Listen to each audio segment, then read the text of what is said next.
ঢাকার ৭ কলেজ নিয়ে সিদ্ধান্ত আসার পর গেল বুধবার বিকেল ৫টা থেকে তিতুমির বিশ্ববিদ্যালয়ের রাষ্ট্রীয় স্বীকৃতির দাবিতে আমরণ অনশন শুরু করেন ৫ শিক্ষার্থী। এর জের ধরে বৃহস্পতিবার দুপুরে কলেজের মূল ফটকের সামনে অবস্থান নেয় তারা। বৃহস্পতিবার রাতে মাধ্যমিক ও উচ্চশিক্ষা বিভাগের যুগ্ম সচিব শিক্ষার্থীদের সঙ্গে কথা বলতে আসে। এ নিয়ে বেশ কিছু আশ্বাসও দেন শিক্ষার্থীদের।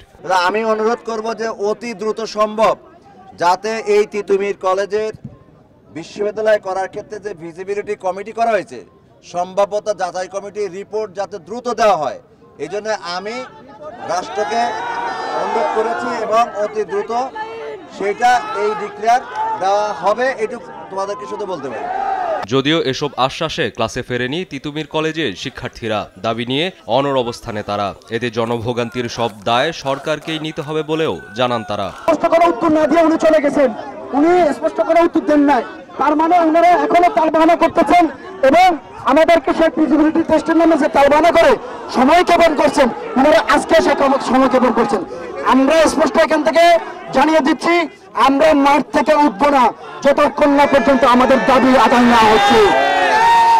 আমরা এখনো শান্তিপূর্ণভাবে কর্মসূচি পালন করছি। প্রয়োজনে আবার বারাসাত ব্যারিকেড হবে, আবার বারাসাত ব্যারিকেড পূর্ণ আকারে হবে।